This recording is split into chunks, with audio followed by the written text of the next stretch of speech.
Good morning from Dhaka. It is Sunday, January 18th, Dhaka time, and I believe it's Saturday night in, well, wherever John may be. My globe-trotting partner in this endeavor, the Jay-Z Show. Tell us a little bit about your background, John. I think I have an idea, but I'd like to hear it from you. Well, I am sitting in Massachusetts as normal, but virtually I'm coming to you from somewhere in Greenland. I'm not exactly sure where, but I was looking at photos of Greenland and it looks beautiful. So that's my background tonight. And yes, very apposite, because I think today we're trying to branch out a little. We generally talk about Bangladesh and Bangladeshi affairs, but there's a wide world out there. And very specifically, of course, right now, the US and the US President Donald Trump and various machinations, I'm not sure if that's the right word, which are going down, have been in the news. And we thought that maybe we'll talk about this a little because, of course, there's a great interest among our viewership, both in Bangladesh around the world, and it's not without impact on affairs here in Dhaka as well. So, of course, we live in this interconnected world, so why not spread our wings a little? So, John, why don't you tell our viewers a little bit about how you see things? You're sitting there, as you said, just outside of Boston. These have been some really momentous weeks in America. How's it all playing? I mean, what is the mood, starting with the overthrow of Maduro in Venezuela? Then we're seeing what's happening in Iran. We're seeing statements being made about Greenland and elsewhere. Tell us a little bit about how it feels to be part of this moment in time from your vantage point just outside of Boston. Well, just about a year ago, we were all anticipating President Trump's inauguration. And certainly I was thinking about, what should we expect during a second Trump term? Obviously, we had what he was saying during the campaign, but we also had the experience of a previous, 4 years of President Trump's administration. So between the two of those, between looking at what happened in the first term and looking at what he said in the campaign, I think many of us had ideas of how we thought a second Trump term would, play out in terms of foreign policy. In some areas, I think at least early on, things kind of followed the script that we had expected. But certainly over the last several months and in recent days, I think it's fair to say that President Trump has certainly gone off script. The second Trump term has been very different than the first term. We're 1 year in now. We have 3 more years to go. And I think many people in the United States, including, within the Congress, within the Democratic Party, frankly, even within the Republican Party, are still off balance, trying to understand what President Trump is trying to achieve and then, reacting to that. I mean, obviously, events in the world have also taken place. So part of it is what the Trump administration is doing, and part of it is how the Trump administration is responding to events. But I think we're at an inflection point. I think, the discussion about Greenland, the deteriorating relationship between the U.S. and, its NATO allies and the European Union, obviously there's a huge overlap there, I think has really brought this into sharp focus. And just today, President Trump threatened or promised that he would impose tariffs against those countries that have expressed their solidarity with Denmark and Greenland over their desire to remain independent of the United States. So we're at, I think, a critical moment, and a couple things, we'll be watching for, or at least I'll be watching for. I mean, the first, obviously, is whether the Congress tries to reassert its traditional authority over foreign affairs. I mean, the Constitution and precedent in the United States give the executive branch a lot of autonomy, and we've seen that play out even, with regard to recent events in Venezuela. But at the same time, the Congress does have its own prerogatives, certainly when it comes to appropriating funds, and then on issues related, for example, to tariffs, which is something very explicitly which is given to Congress as a responsibility. Now, Congress has delegated some authority to the president, and one of the things that we're also anticipating this week is that we'll hear from the Supreme Court about a challenge that has been lodged against President Trump's imposition of tariffs. So there's always a balance and a tug of war between the executive branch and the Congress. I think that's coming to a head, and the judiciary, plays that kind of role as an arbiter. But these are definitely unprecedented and uncertain times, and there's a lot of anxiety, I think, within the United States and certainly within our European allies. But I'm interested in how this is playing in Bangladesh and elsewhere. So from where you're sitting and the conversations you're having in Dhaka, what do you make of all of this?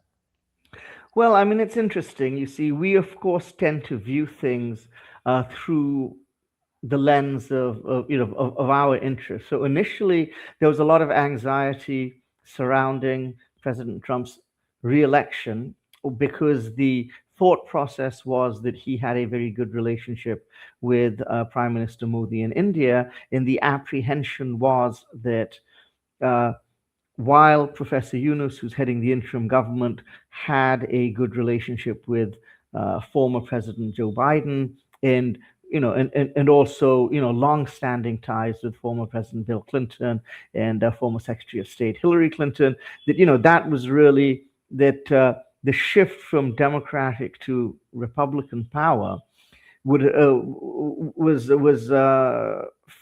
filled with hazard for Bangladesh, especially. I think early on there was a press conference, a joint press conference between Prime Minister Modi and President Trump, where well, it was actually misinterpreted. I think actually what he really said was that he was going to leave a question which someone had asked about Bangladesh to Mr. Modi, but some people were interpreting it. And certainly the apprehension was there that Bangladesh would now be seen again through Indian eyes. Now, that certainly hasn't happened. One of the interesting stories, and this predates the events of the last month or so because it's been happening for a long time, has been the massive gulf which has come about between these two gentlemen, which is then shown in the form of foreign policy.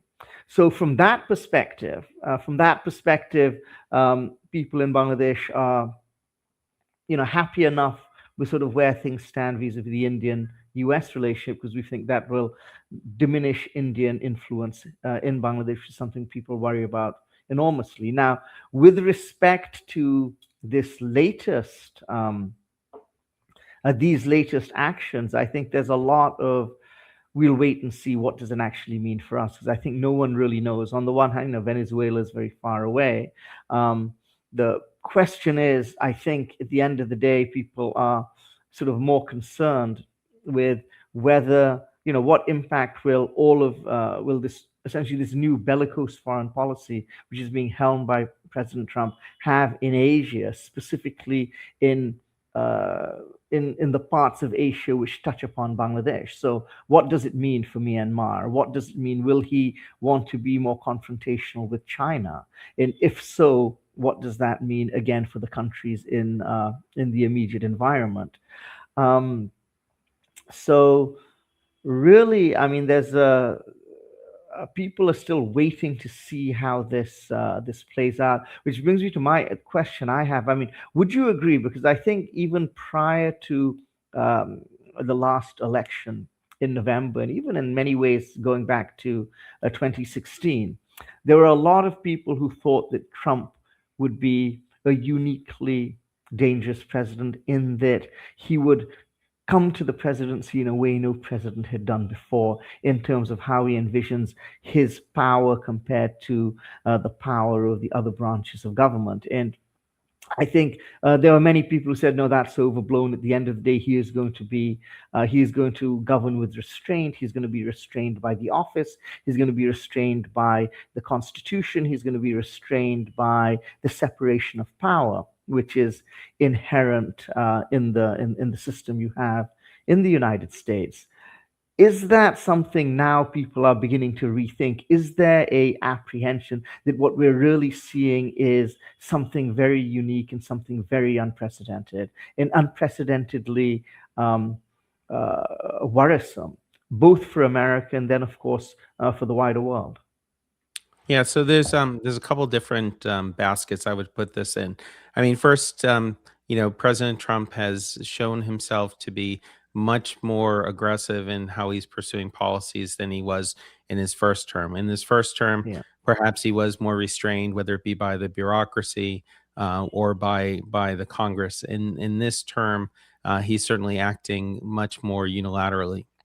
I think there's two areas that to look at. So the first, from kind of a geostrategic or global standpoint, there is a way, I think, to connect the dots that go beyond just the specifics of any specific action. So, for example, the situation with regard to Venezuela. I mean, obviously, Venezuela's importance to the United States, not only is its proximity in the hemisphere, but its position as one of the world's largest oil producers. And then if you look at where that oil goes, again, if you look at China's sources of oil, whether it be from Iran or Venezuela. So if the Trump administration or President Trump is looking at a potential future conflict or competition with China, having control over resources that China requires is something that would put the United States at a relative advantage. So there is, I think, a strategic argument. You can argue about the methods, the legality of what he's done, but there is a potentially a strategic logic for it. But then there's sure. another set of issues, and again, Greenland might factor into that in terms of global geostrategy with regard to both China and Russia. But then I think there's the domestic base of President Trump's policies, particularly foreign policies. And the two I would highlight here are the tariffs and his view of how to restore America's economic competitiveness. Again, very much a minority view, I think, among economists, most of whom still, I think, would believe and argue in favor of free trade and would point to the benefits of trade and would be very skeptical about tariffs. But this is a policy, again, that President Trump has pushed, in part because it resonates to some extent with his base. The other issue, though, is migration. And one of the things that I've been struck by is how the migration issues are ramping up. And this is linked again to domestic developments. There were recently some disclosures of alleged fraud in the state of Minnesota regarding welfare programs linked to immigrant communities. This has put a highlight, or has highlighted the degree to which immigrant communities may or may not be accessing public assistance. And then this has spiraled into some other policies. So two of them which have affected Bangladesh directly. First is the idea of a bond having to be Yeah, offered for non-immigrant visas. And then more recently, Bangladesh being included in a large list of countries where immigrant visas are frozen as the government looks at ways to ensure that immigrants aren't a drain on the public exchequer. So I think you have a variety of things happening. Part of it is driven by domestic politics and President Trump trying to appeal to his base and fulfill promises regarding to migration and economics. But there is this thread of geostrategy, and I think sometimes it's hard to separate those. And again, I think the other part of it, just from a tactical standpoint, is it seems that from the beginning, President Trump has tried to keep his opposition off balance. And in a sense, he's been flooding the zone. And these announcements are coming fast and furious. And it's almost as if you're opposing President Trump, you don't know where to focus your energy because, today it's, sending National Guard troops to Minnesota or to another state. It's imposing tariffs. It's threatening our European allies over Greenland. So it's been a chaotic time, and again, it's only been 1 year.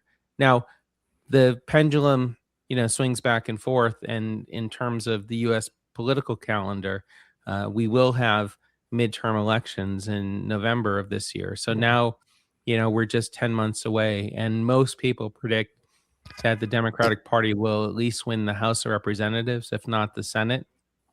And with a majority in either house or both houses, then the Democrats would have a lot more of an ability, not just on foreign policy, but to challenge President Trump on domestic grounds. So, what you might also see is that a lot of these activities are with a view towards trying to influence the results of those elections, 10 months down the line?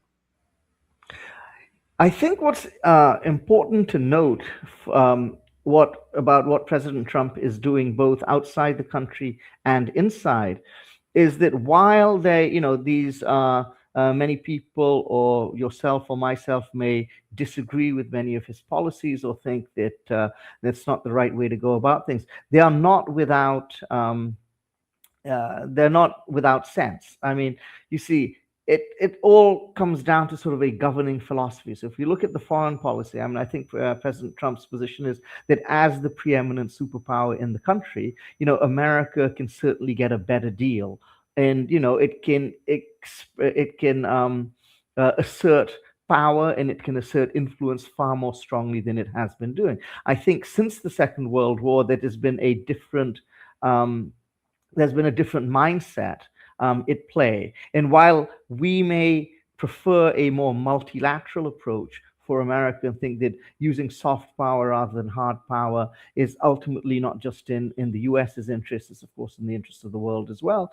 There is an argument to be made that, look, if you have the power, well, then why not use it? And so it's not as though it's coming entirely out of left field. Similarly, I think domestically. Now, you don't have to agree with uh, the the entire sort of regimen which is going on. We have ICE agents, and there's various accusations of atrocity and brutality which have been made. There's the shooting incident in Minnesota not long ago, but again, at the same time, there is an issue, which is, in fact, I think many Americans feel that there is a problem with too many illegal people in America, and it really needs to be addressed at some point. Many people would disagree with how it's being addressed by President Trump, but I think also many people, if they were honest with themselves, would also agree that something needs to be done, and perhaps the Democrats weren't doing enough about it, and they kind of left that field open. For me, the question is twofold. Is that the first one is that, of course, in the past, certainly after the passage of the 22nd Amendment, we've always seen two terms. And now there is a very strong support group of President Trump's, led by one of his former chief advisors, Steve Bannon, who say that they will be able to secure Trump a third term. Okay, so that's the first issue. Do you see any realistic possibility of this moving beyond the end of his term, I guess, in 2028? And then the next question would be, if it doesn't, does Trumpism continue? Or is he such a unique figure that in his absence, neither someone like J.D. Vance or Tucker Carlson or Vivek Ramaswamy or whoever one might name might be able to be Mario Rubio, pick up the baton and run with it, will be able to have that same degree of influence and be the same kind of person that President Trump is? What are your thoughts on those? Yeah, so while, there may be this talk about a third term for President Trump, I just don't see it happening, in part because of his age, in part just because of the strong opposition that would engender. And also because, it would have the ripple effects for those who aspire themselves to that highest office. So my guess is that while President Trump will do all he can to avoid becoming a lame duck, the reality is that once we get past the midterm elections, then it's very much, the presidential election starting. If the Democrats win one or both, houses in Congress, you can expect, for example, another round of impeachment, proceedings. Certainly, a Democratic House would probably have many areas in which they would launch investigations with a possible eye towards impeachment. So, in some ways, President Trump would be playing defense. One of the interesting subplots in all of the recent foreign policy developments has been the horse race, again, for who would be, President Trump's anointed successor. You would think that the vice president would have the inside track, but history doesn't necessarily bear that out in all cases. And it seems that Secretary Rubio has seen his stock rise, particularly given his prominent role on issues related to Venezuela. And he has been, I think, very aggressively, promoting President Trump's agenda. So it would be interesting to see that dynamic, at play internally, within the Republican Party. Again, I'm not someone who necessarily draws too many parallels between what's happened in the United States and what we've seen in other places. But one thing I would say is that, as I look at some of the triumphalism from some of the members of the Trump administration or the surrogates, in a sense, they're acting as if they'll be in power forever. And as we know that, that's a dangerous position to be in if you assume that things will never change. So, already members of the Democratic Party or those who are opposed to President Trump are talking about, potential, legal proceedings against those who are implementing current policies. There's lots of allegations about, potential corruption involving, members of, the broader, coalition supporting President Trump. So certainly those investigations will take place in the future. So, um, it's a challenging time, I think, for everyone, looking at the United States, both internally and externally. And, the final thing I would say on this is that, for 30, plus years as a diplomat, um, I saw administrations come and go, but the broad outlines of U.S. foreign policy were relatively consistent throughout the Cold War period. I mean, from the early 1950s, really up until, the, 2020s, with some, minor shifts in focus. The broad outlines of U.S. foreign policy, were consistent, and there was largely a bipartisan consensus. That has changed dramatically, and again, there some of those changes are understandable. Some of them, may even make sense in terms of, for example, whether the United States should continue to, bear an outsized burden for the defense, whether it be of Europe or, parts of Asia. But certainly, the way President Trump has gone about this has certainly been a shock to the system. And I can imagine, discussions between, European diplomats and their American colleagues trying to, understand what's happening. So I don't necessarily envy my colleagues who are still, in the diplomatic service in the United States, trying to, explain these policies to not only the countries in which they're posted, but to some of our close allies with whom we've often coordinated very closely, even in, third countries. Yeah.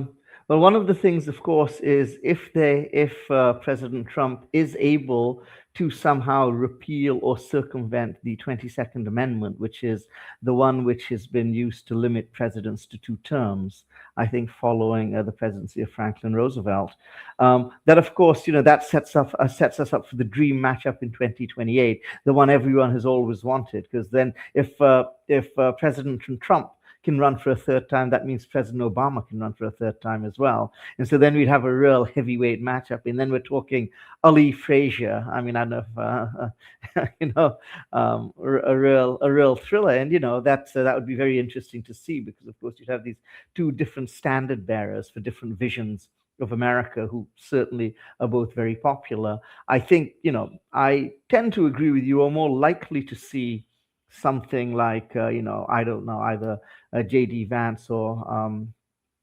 Mario Rubio on the Republican side, maybe someone like Gavin Newsom, or maybe someone more moderate. Josh Shapiro, perhaps, is a name I've heard from the Democratic side. So it's going to be interesting to see how America, because I think, this is the thing. I think one of the things which is built into the American system is rejuvenation. And so the idea is how will America bounce back from this? But, it's one of the things I remember years ago, it was in 2015, Andrew Sullivan wrote this marvelous piece in New York Magazine, where he said that the problem in America, and this was before President Trump had even been elected president. He was still a candidate at the time, and it's all a certainty that he would be elected. But Andrew Sullivan, who's this fairly well-known journalist and commentator, he wrote this long piece saying that this has always been the danger inherent not just in America's system, but in democracy. And he said that, that's what the Republic was all about, is that democracies are um, vulnerable to demagogues Hmm. who can reach out to the lowest common denominator, and that this danger exists within the system. And so, to what extent guardrails, there are sufficient guardrails built in, is remains to be seen. And of course, one needs to also look, I think, at Trump and the forces which he is speaking for, and the forces he's arrayed in global terms, because you see a very similar trajectory elsewhere. Nationalism, far right-wing nationalism, really is in the ascendant all over the globe. If you look at Europe, if you look at India, and of course, for me, the question has always been in the context of Bangladesh: what would that force look like in the context of Bangladesh? Hmm. I think that's a question we need to ask ourselves. I've often said to people that think to yourself, what would a Bangladeshi Modi look like? Hmm. And think of the popularity someone uh, someone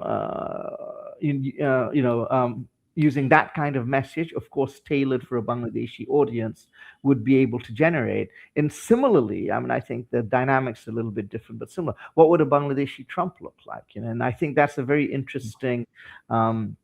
It's a very interesting mental exercise, sort of a political science exercise, to think about how then would we, what would it look like, and then how would we respond as a nation?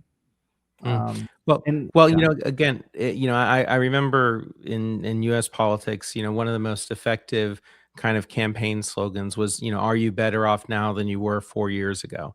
So I think, for many Americans, when they go to the polls in 2028, that's going to be the real question. And on that, I think the jury is going to still be out for mm, President Trump, particularly with his economic program.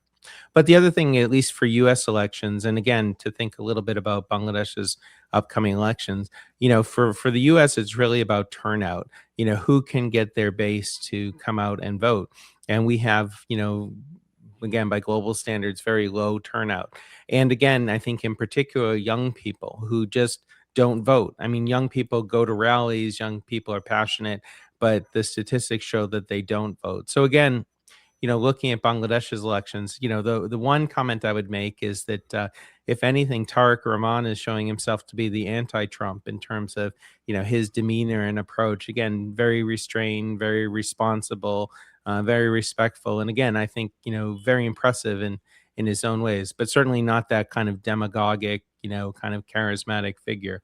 But then the question is, in an election where people's passions matter, who is going to, or what is going to actually compel or propel people to actually come out and vote. So to your question, if you look at what's going to happen in Bangladesh, and now in just a few weeks time, where is the energy, where is the passion? Is that behind the BNP and their attempt to come back to power? Is it behind the Jamaat, which feels some sense of a surge? Or is it behind this younger kind of Gen Z who maybe haven't quite declared, where they're going to put their vote? So, again, on the campaign trail, to get a sense of where the passion lies, I think is important. yeah, I mean, I think the great thing about Bangladesh is that the truth of the matter is we haven't had a real election since 2008. So many of us are, we make a living making predictions, we make a living making political prognostications. But the truth of the matter is none of us really know. There's a lot of good polling out there. And but at the end of the day, on election day, when people are going there and they're sort of pulling the lever, or they're pressing the ballot, or punching the ballot, it really kind of remains to be seen which way everything is going. And is testament to this. I mean, every person I talk to will give you a different estimate about what they think is going to happen. And I think really my takeaway from that is that no one knows. No one knows, which is a good thing. I mean, I think that's why one has elections. to begin with, is that it's not a foregone conclusion. We don't know what's going to happen. There are many combinations and permutations, and at the end of the day, what democracy is about trusting the wisdom of the crowd, trusting the wisdom of the people. And again, that also could be a long-term endeavor. You may not agree with what the people vote for in one election, but the idea is that over time, over election cycles, things will tend to even out and things will tend to move in a positive direction. So, yeah, this brings us to the end of our 30 minutes. I've enjoyed this because, as I said, we don't typically talk about events beyond Bangladesh, but it's a fine insight that there's no reason why we ought not to. And I think as we live in this interconnected world, what's happening in America and what's happening globally does have a great deal of impact in Bangladesh, and there's an enormous amount of interest. So let's keep these conversations going. Great. And look forward to the next one. Okay, and who knows what the world is going to look like by the time we sit down again. The pace of events is really quite breathtaking, I have to say. All right. Thank you. And thank you, everyone, for tuning in. We'll be back in 2 weeks.